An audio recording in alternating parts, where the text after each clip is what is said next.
네, 반갑습니다. 오늘 이렇게 수요전 예배 오신 여러분들을 주님의 이름으로 환영합니다. 오늘 구역장님들께서는 꽤나 고생을 하실 것 같습니다. 오늘 주제가 성실함인데요. 잠언 말씀을 통해서 우리가 계미를 통해서 성실함을 배우라라는 그런 주제를 다루고 있기 때문에 오늘 우리가 이 말씀을 가지고 함께 은혜를 잘 나누었으면 좋겠습니다. 성경은 생각보다 우리에게 성실함을 많이 이야기합니다. 특히 잠언 말씀과 같은 지혜 문학에서는 성실함을 으뜸으로 두기도 합니다. 그래서 잠언을 보다 보면 게으른 자들에 대한 경고가 참 많이 나옵니다. 제가 신학대학원을 다녔을 때 동기들끼리 우스갯소리로 하던 말이 있습니다. 좀 더 자자, 좀 더 졸자, 손을 모으고 좀 더 누워있자 하면 F 학점이 강도같이 이를 것이요. 졸업 유예가 군사같이 이르리라. 라는 이 말을 참 우스갯소리로 많이 했습니다. 왜냐하면 신대원에서는 정말 공부할 게 많기 때문입니다. 3년이라는 그 짧은 시간 동안 100학점이 넘는 신학적인 공부들을 해야 하기 때문에 조금이라도 쉬는 것은 정말 사치와도 같은 것이었고 게으름과도 같은 것이었죠. 실제로 제 동기 중에서도 한 2-30명 정도는 졸업을 하지 못했습니다. 쉬고 놀고 하다가 결국 F를 맞고 졸업을 못하게 된 것이죠. 이처럼 성실함은 우리의 삶에서 필수적인 덕목이자 성품인 것 같습니다. 그렇다면 성경은 어떤 이유 때문에 우리에게 성실함을 이야기하는 걸까요? 이 질문에 대한 답으로 예수님은 마태복음 25장에서 달란트 비유를 우리에게 주셨습니다. 어떤 사람이 잠시 먼 나라로 여행을 갑니다. 그리고는 그 여행을 떠나기 전에 자신의 종들을 불러서 능력에 따라 어떤 사람에게는 5달란트를, 어떤 사람에게는 2달란트를, 또 어떤 사람에게는 1달란트를 주었습니다. 여기서 2명은 성실하게 일하면서 자신들이 받은 달란트를 잘 남겨두었습니다. 이렇게 2배의 몫으로 더 불려놓은 것을 우리가 이 비유를 통해서 볼 수가 있죠. 그런데 한 사람만이 자신이 받은 달란트를 땅에 묻어 놓습니다. 결국 1달란트를 받은 그 사람은 주인이 다시 돌아왔을 때에 내어 쫓김을 당하게 됩니다. 게으르고 악한 종이라는 평가를 받으면서 이 종이 쫓겨나게 되는 것이죠. 예수님은 이 비유를 통해 그 당시 이스라엘과 유대인들을 비판하셨습니다. 하나님은 분명히 이스라엘에게 율법과 성전이라는 달란트를 주셨습니다. 그렇게 해서 제사장 나라라는 사명을 주셨습니다. 그러나 이스라엘은 그 달란트를 땅에만 묻어두고 열방을 향해 하나님을 드러내기보다는 자신들만을 위한 삶을 살았습니다. 예수님께서는 그런 이스라엘을 향하여 게으르고 악한 종이라고 평가하셨었던 것이죠. 심지어 이들은 바벨론 포로 이후 먼 길을 떠났다가 예수 안에서 다시 돌아오신 하나님을 배척하는 모습까지 보였습니다. 결국 이들의 달란트는 빼앗겨서 다른 사람들에게 넘겨지게 된 것이죠. 바로 지금 이 자리에 있는 우리 그리스도인들에게 그 달란트가 넘어오게 된 것입니다. 우리는 예수님의 이 비유를 통해서 하나님 백성들의 게으른 모습이 하나님 나라가 확장하는 데 실패하는 것과 연관이 있음을 생각해 볼 수 있을 것 같습니다. 그리고 성실한 모습은 달란트가 확장되는 것처럼 하나님 나라가 온 세상에 확장되는 것과 연관이 있음을 우리는 예수님의 비유를 통해서 생각해 볼 수 있는 것이죠. 그렇기 때문에 우리 그리스도인들은 주어진 삶에서 늘 성실해야 합니다. 그런데 이 지점에서 우리에게 한 가지 질문이 생기는 것 같습니다. 하나님의 백성들의 성실함이 하나님 나라의 확장과 관련이 있는다고 한다면, 우리의 정체성과 관련이 있는다고 하면 우리 그리스도인들에게 게으름은 왜 찾아오고 왜 생기게 되는 것일까요? 오늘 본문에는 게으른 사람이 등장합니다. 근데 이 사람의 모습은 마치 무기력한 사람처럼 보입니다. 본문 9절과 10절을 보면 게으른 자의 특징적인 행동은 잠을 자는 것입니다. 이것은 문자적인 잠을 의미하기도 하지만 동시에 상징적인 의미를 담고 있기도 합니다. 게으른 자에게 있어서 잠은 자신이 마주해야 하는 현실을 너무도 싫어해서 회피하는 행동이기 때문에 그런 것입니다. 즉 게으름은 기본적으로 현실 도피적인 행동입니다. 그래서 오늘 본문에 등장하는 게으른 자는 자신이 해야 할 일을 미루고 또 미루면서 세월을 허비하는 모습을 보이고 있습니다. 제가 한 주를 살아가면서 저도 게으름을 피울 때가 있습니다. 제가 게으름을 피우는 때는 월요일 새벽 기도가 끝나고 나서 아침 시간입니다. 보통 제가 새벽 기도가 끝나고 나서 집에 가는 그 시간대에 차를 운전하면서 저는 항상 결심과 다짐을 합니다. '집에 가서 바로 설교 준비해야지.' 이 생각을 늘 하고는 합니다. 그리고 집에 돌아가서 옷을 갈아입으면 그 생각은 다 같이 없어지게 되는 것 같습니다. 그리고는 너무나도 피곤해서 주일 때의 그 피로 때문에 그냥 침대에 눕다가 오전 시간을 어영부영 보내고 결국에는 점심시간 이후에 후회하면서 책상에 앉게 되는 제 자신의 모습을 늘 보게 됩니다. 제가 설교 준비하는 것을 미루는 것은 제가 설교 준비하는 것이 너무나도 고통스럽기 때문에 그렇습니다. 늘 히브리어와 그리스어를 통해서 성경 본문이 무엇을 이야기하는지 봐야 하고 영어 원서를 뒤적거리면서 이걸 어떻게 해석해야 되는가에 대한 그런 연구를 하면서 그 과정들이 고통스럽기 때문에 그 고통을 조금은 뒤로 미루고 싶은 것이죠. 이런 과정들이 저는 힘들어서 월요일 아침마다 늘 게으름을 피웁니다. 이런 맥락에서 우리가 한 가지 생각해 볼 수 있는 것은 게으름이라는 것은 우리 마음의 동기부여와 연관이 있다는 것입니다. 어떤 일에 대한 동기부여가 되지 않기 때문에 우리는 게으름을 피운다는 것이죠. 동기부여에 대한 문제는 사람들마다 다 다를 것입니다. 저의 경우에는 설교를 준비하는 것이 고통스럽기 때문에 게으름을 피우는 것이고 또 누군가에게는 어떤 일에 대한 보상이 불만족스럽기 때문에 그 일에 대해서 게으름을 피우는 것일 수도 있습니다. 또 누군가는 실패하지 않을까 하는 그 불안과 완벽주의적인 성향 때문에 일들을 계속 미루고 미루고 미루는 그런 사람들도 있습니다. 어쩌면 환경적인 요인이 그 사람을 방해하기 때문에 게으름을 피울 수도 있을 것 같습니다. 이처럼 게으름을 피우는 요인은 정말 많이 있습니다. 그러나 무엇이 되었든지 간에 게으름은 결국 마음의 동기에 대한 문제이고 이 게으름이란 결과는 오늘 본문 11절을 보시면 빈궁이나 곰핍과 같은 좋지 않은 상황이 강도처럼 들이치게 되고 그리고 우리를 침공하게 되는 그런 모습으로 다가오게 된다는 것입니다. 그래서 그리스 철학자 아리스토텔레스는 게으름을 자기 파괴적인 행동이라고 정의를 내렸습니다. 왜냐하면 게으름은 그 사람이 앞으로 펼쳐야 하는 의미 있는 일이나 의미 있는 삶을 살지 못하도록 방해하기 때문입니다. 그렇게 해서 한 인간이 잘 사는 것을 이 땅에서 잘 사는 것을 방해하는 것이죠. 주어진 현실에 타협하면서 아무 생각 없이 살도록 만드는 것이 바로 게으름인 것입니다. 그런데 인간이 게으름 때문에 현실에 타협하면서 살면 어떤 마음이 우리 마음 가운데서 생기기 시작하냐면요. 먼저는 허무감이 생기기 시작합니다. '이거 해서 뭐 해?' 라는 그 생각이 조금씩 조금씩 들기 시작한다는 것이죠. 자신이 하고 있는 모든 일들이 다 쓸데없는 것처럼 느껴지기 시작합니다. 여기서부터 각종 우울증과 그리고 자기 혐오와 같은 괴물이 우리를 집어삼킬 준비를 하기 시작합니다. 이쯤 되면 게으름은 단순한 무기력을 넘어서 동기부여에 대한 문제를 넘어서 어쩌지 못하게 되는 자기 파괴적인 괴물로 변하기 시작합니다. 이런 상태가 되면 잘 사는 삶은커녕 자신의 주변에 대한 모든 것이 다 마비가 되기 시작합니다. 심지어 하나님과의 관계도 마비가 되는 것이죠. 그래서 우리 신앙의 선배들은 게으름을 중대한 7가지 죄 중 하나로 보았습니다. 7대 죄악 중 하나로 보았었던 것이죠. 게으름이 하나님과의 관계를 마비시키고 내 자신과의 관계도 마비시키며 내 이웃과의 관계도 마비시킵니다. 그리고 결정적으로 삶의 부르심과 사명 또한 마비시키는 것이 바로 게으름입니다. 그렇기 때문에 우리는 게으름이 우리 삶을 지배하지 못하도록 막아야 하고 물리쳐야 할 필요가 있습니다. 바라기는 저와 여러분 모두가 좀 더 자잘하는 그 작은 유혹에 무너지지 않게 되시기를 주님의 이름으로 소망합니다.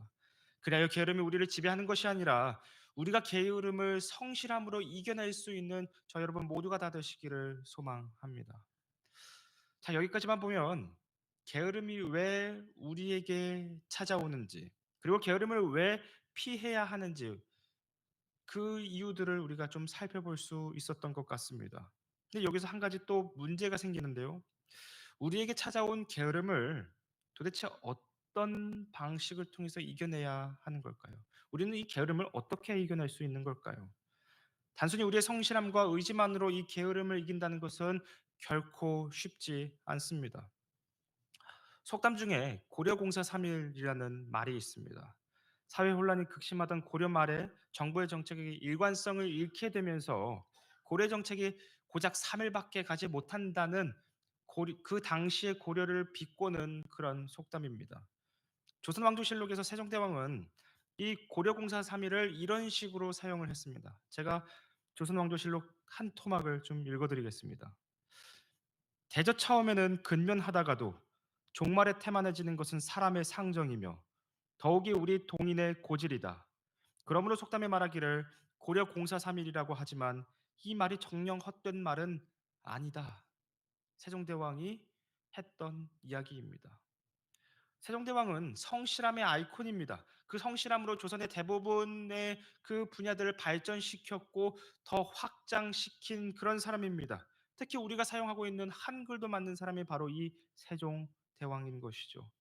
그런데 세종대왕은 고려공사 3일이라는 이 속담을 통해서 우리 인간의 본성에 게으르다는 것을 간파했습니다. 여기서 우리가 흔히 사용하는 작심삼일이라는 말이 이 속담에서 나오게 된 것이죠. 사랑하는 성도 여러분, 우리가 작심삼일이라는 말을 얼마나 자주 사용을 하고 있습니까? 매해 돌아오는 새해마다 우리는 우리의 의지로 무엇인가를 결단합니다. 그러나 그 의지는 정말 3일 가지 못합니다. 만약에 우리의 의지가 강했다고 한다면 이 세상 사람 모두가 다 다이어트에 성공했을 겁니다. 저도 다이어트에 성공했겠죠. 그러나 게으름이 우리들의 의지만으로 이겨낸다는 것은 결코 쉽지가 않습니다. 결국 게으름을 이기기 위해서는 우리의 의지 그 이상의 무엇인가가 필요하다는 것이죠. 그렇다면 도대체 그게 무엇일까요? 오늘 본문은 이렇게 이야기합니다. 본문 6절부터 8절까지를 보시면요.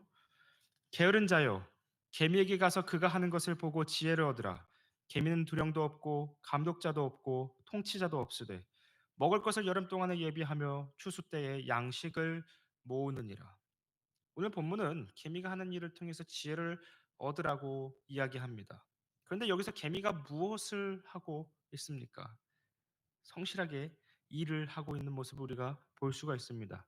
그런데 개미가 왜 성실하게 일하는지 그 이유에 대해서 우리가 살펴보아야 합니다. 개미는 꽁꽁 얼어붙는 매서운 겨울을 대비하기 위해서 열심히 일을 합니다. 성실하게 양식을 모읍니다. 우리는 이런 개미의 모습을 통해서 성실함을 배울 수가 있을 뿐만 아니라 성실함이 어떤 이유 때문에 이루어지는지도 살펴볼 수가 있습니다. 여기서 개미의 성실함은 아무런 목적이 없는 성실함이 아닙니다. 개미가 뜨거운 여름에 양식을 모으는 이유는 생존, 생존이라는 목적 때문에 성실한 것입니다.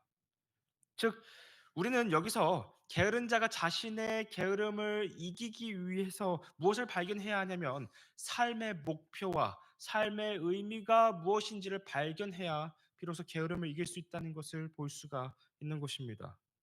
세종대왕은 일찍이 인간의 본성이 게으르다는 것을 간파했습니다. 자신도 게으른 인간이라는 것을 알고 있었습니다. 그럼에도 세종대왕이 성실함의 아이콘이 될 수 있었던 것은, 그래서 자신의 게으름을 이길 수 있었던 것은 그의 삶의 목적과 의미가 분명했기 때문입니다. 세종대왕을 설명하는 또 다른 수식어는 애민정신입니다.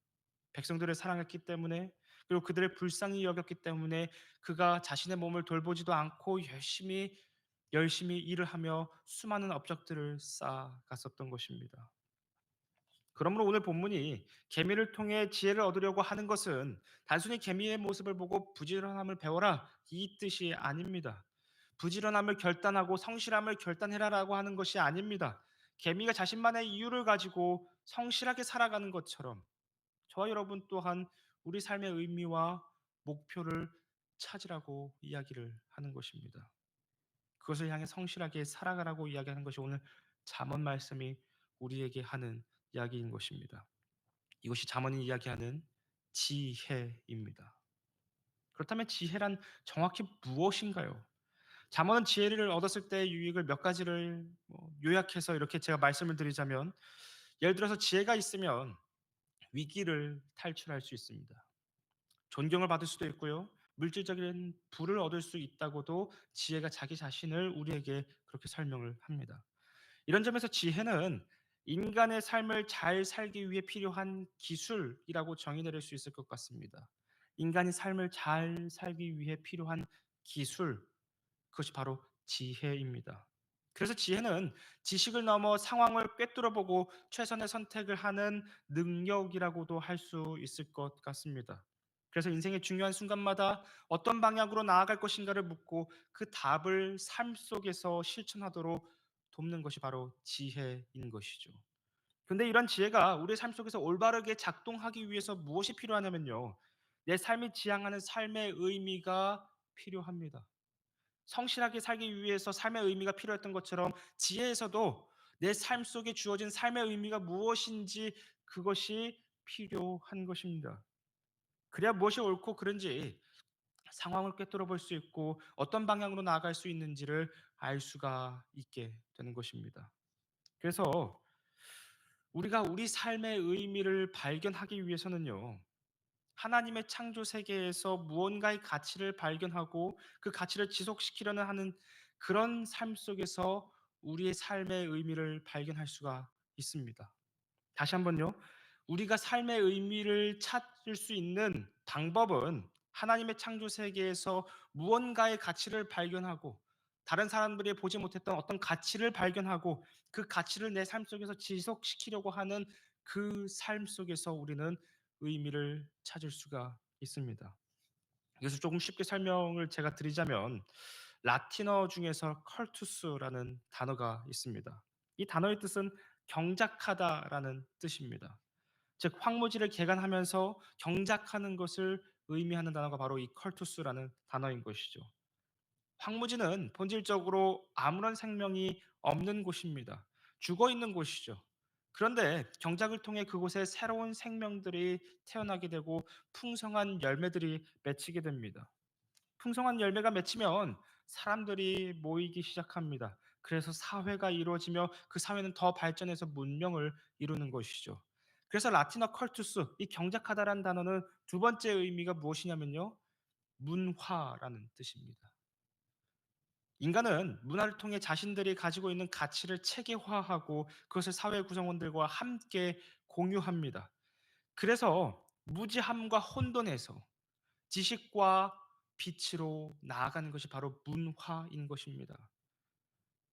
무엇인가 아무것도 없는 곳에 새롭게 경작하고 거기서 의미를 발견하며 그것을 더 다른 사람들과 함께 나누는 삶, 이것이 우리가 삶의 의미를 발견할 수 있는 방법인 것입니다. 그래서 우리가 삶의 의미를 발견하기 위해서는 하나님의 창조 세계에서 무언가의 가치를 발견하고 그 가치를 지속시키는 과정 중에서 우리는 삶의 의미를 발견할 수가 있습니다. 지금까지 제가 이야기했던 것들이 조금은 추상적으로 들리실 것 같아서 조금 제 이야기를 해보고자 합니다. 예를 들어서 제가 찾은 삶의 의미는 제가 정의 내리는 제 삶의 의미는 하나님의 말씀을 올바르게 선포하는 것입니다. 저는 하나님의 종으로 처음 부르심을 받았을 때 이 부르심을 받았습니다. 하나님의 말씀을 올바르게 가르치고 전하는 자로서 저는 사명을 받았습니다. 그러나 그 사명을 받았을 때 제 마음 가운데 어떤 의문이 있었냐면 굳이 목사도 많고 TV 틀면 뭐 말씀 선포도 잘 많이 이루어지고 있고 나 하나쯤은 없어도 될 것 같은데 왜 굳이 나를 부르셨을까 하는 그런 의문이 가득했습니다. 그러면서 제가 사역을 10년이 넘게 좀 했는데요. 그러면서 이 세월 동안 하나님께서 제게 주신 생각과 마음이 무엇이냐면요. '홍수 속에 마실 물이 없다.'라는 그 생각이 제 마음 가운데 계속해서 주어졌었던 것 같습니다. 분명히 한국 교회는 양적으로 성장했습니다. TV를 틀어도 유튜브를 틀어도 어딘가를 틀어도 하나님의 말씀들이 계속해서 나오고 있는데 그 말씀들을 좀 자세하게 살펴보면 뭔가 율법적인 설교들이 참 많이 있고 목사를 띄우는 그런 말씀들이 많고 기복주의적인 설교가 많고 뭔가 조금씩 이상한 것들이 많이 있는 것을 보게 되었습니다. 그건 아마 여러분들께서도 경험하셨으리라 생각이 듭니다. 이런 상황 속에서 저는 황무지를 개간한다는 마음을 가지고 신학을 공부했고, 그리고 성도님들을 양육했고, 그리고 설교라는 직무를 감당했습니다. 이런 10년의 세월들을 거쳐서 저는 제 삶의 의미가 무엇인지 더 확증하고 더 발전시킬 수 있었던 것이죠. 저의 이런 삶의 모습들이 여러분의 삶의 모습과 그리 다르지 않다는 생각이 듭니다. 우리에게 처한 그 삶의 여러 상황 가운데서 하나님께서 보여주신 것들이 분명히 있으실 겁니다. 그 가운데서 우리가 발견한 그 의미를 찾고 발전시키는 삶, 이것이야말로 우리가 게으름을 이길 수 있는 방법인 것입니다. 이런 과정을 통해서 삶의 의미를 찾은 사람들은 결코 게으름을 피울 수 없습니다. 오히려 인생 속에서 나아가야 할 목표와 동기가 부여됐으니 이제 자신이 찾은 삶의 의미는 인생에 다가오는 여러 상황들을 꿰뚫어보는 지혜가 될 뿐만 아니라 인생을 힘있게 나아가게 하는 성실함이 될 것입니다. 이것이야말로 저와 여러분이 게으름을 이길 수 있는 방법이자 이 세상을 지혜롭게 사는 방법인 것입니다. 이 모든 것을 조금 중간 정리를 하자면요. 우리가 게으름을 이기기 위해서는 삶의 의미를 발견해야 합니다. 그리고 삶의 의미를 발견하기 위해서는 하나님의 창조 세계에서 무언가의 가치를 발견하고 그 가치를 지속시키려는 그 모습을 통해서 이 모든 것들이 더 발전되고 확증될 수가 있습니다. 이쯤 되면 여러분들 생각 속에 이런 생각이 드실 수도 있을 것 같습니다. 이 세상에서 무언가의 가치를 발견한다는 것이 어디 쉽나? 이런 생각들이 분명히 들 것 같습니다. 맞습니다. 우리가 이 세상을 살아가면서 삶의 의미를 발견하면서 살아가는 사람들은 그리 많지 않습니다. 자신의 인생에 몰두할 만한 가치를 찾는 다는 것은 정말 쉬운 일이 아닙니다. 그래서 우리가 무엇을 해야 하냐면요. 평범한 우리의 일상 속에서 하나님과 동행하는 것이 그 동행함을 통해서 삶의 의미를 발견할 수가 있습니다. 하나님께서 기뻐하시는 대로 하나님을 사랑하고 이웃을 사랑하며 동행하는 삶, 이것을 통해서 삶의 의미를 발견할 수 있는 것이죠. 왜냐하면 하나님이야말로 우리가 궁극적으로 지향해야 할 삶의 의미이기 때문입니다. 하나님께서 우리의 궁극적인 삶의 의미가 되시기 때문에 우리가 하나님과 동행하면서 살게 되면 하나님께서 우리에게 맡기신 그 사명과 달란트들을 발견할 수 있게 되는 것이죠. 그래서 우리가 작지만 소박하게 하나님을 사랑하며 이웃을 사랑하면서 하나님과 동행하면서 살 때 우리는 우리도 모르게 황무지와 같은 혼돈한 곳에 질서를 부여하게 됩니다. 미움과 죄가 가득한 곳에 하나님의 사랑이라는 질서를 부여해서 그곳에 하나님의 사랑이 싹 튀고 열매 맺게 하는 것이죠. 그리고 그 열매가 바로 저와 여러분에게 주어지는 삶의 의미일 것입니다. 그래서 잠언은 하나님을 경외하는 것이 지식의 근본이라고 이야기를 하는데요. 잠언 1장 7절을 보시면 여호와를 경외하는 것이 지식의 근본이거늘 미련한 자는 지혜와 훈계를 멸시하느니라. 여기서 경외하라고 하는 말은 단순히 하나님께 압도되어서 하나님을 두려워해라라는 그런 뜻이 아닙니다. 여기서 경외라고 하는 이 말의 의미는요. 한없이 크시며 한없이 자비하신 하나님을 진실되게 마주하는 것입니다. 하나님과 내가 서로 마주하게 되는 것이죠. 그렇게 해서 하나님께서 우리에게 말씀하시는 것을 겸손하게 듣고 겸손히 행하는 것입니다. 그러므로 우리의 인생이 몰두할 만한 그런 삶의 의미를 찾을 수 있는 방법은요. 하나님을 경외하는 것입니다. 궁극적인 삶의 의미이신 하나님을 경외하며 진실되게 마주보는 것. 그래서 하나님의 말씀대로 살아가는 것. 이것이 우리가 삶의 의미를 발견할 수 있는 첫 번째 걸음일 것입니다. 그래서 하나님 앞에 진실되게 서서 하나님의 말씀을 듣고 그것을 우리의 평범한 일상 속에서 실천하는 것이죠. 그런 일상들이 우리의 삶에 켜켜이 쌓이게 되면, 시간이 지나면서 켜켜이 쌓이게 되면 그것은 언젠가 열매를 맺게 될 거고 그 열매가 바로 저와 여러분에게 주어지는 삶의 의미일 것입니다. 바라기는 저와 여러분 모두가 하나님과 동행하면서 삶의 의미라는 복된 열매를 맺게 되시기를 주님의 이름으로 소망합니다. 말씀을 맺고자 합니다. 오늘 우리는 잠언 말씀을 통해 성도의 성실함이라는 주제를 함께 살펴보았습니다. 우리가 성실하게 사는 이유는 하나님께서 저와 여러분을 그리스도 안에서 하나님의 자녀로 만드셨기 때문입니다. 우리에게 왕과 같은 제사장의 역할을 주셔서 온 세상에 하나님의 영광을 드러내고 그리스도의 복음을 드러내야 할 책임이 있기 때문입니다. 그렇게 해서 하나님께서는 우리에게 삶의 사명과 의미와 목적을 주신 것이죠. 그리고 그 의미와 사명은 우리가 하나님과 동행하면서 더욱 굳건해지고 확실해져 갑니다. 그렇기 때문에 우리는 가만히 있을 수 없습니다. 게을리 있을 수도 없습니다. 왜냐하면 우리의 게으름은 그리스도 안에서 새롭게 부여받은 정체성을 부정하게 되는 일들이기 때문입니다. 그리고 더 나아가 하나님 나라가 확장되는 것을 막는 일이 바로 우리의 게으름인 것이죠.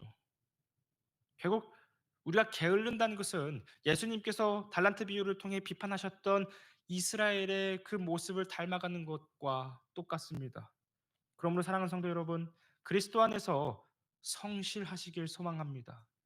우리 주님이 맡기신 그 부르심과 사명이라는 달란트를 가지고 성실하게 하나님의 뜻 가운데 살게 되시기를 주님의 이름으로 소망합니다. 그래 우리 모두가 주님께 착하고 충성된 종아, 네가 작은 일에 성실했으니 너가 작은 일에 성실했으니 나의 기쁨에 참여하라. 나의 기쁨을 함께 누리자라는 그 칭찬을 받게 되시는 저 여러분 모두가 다 되시기를 주님의 이름으로 소망하고 축복합니다. 기도하겠습니다.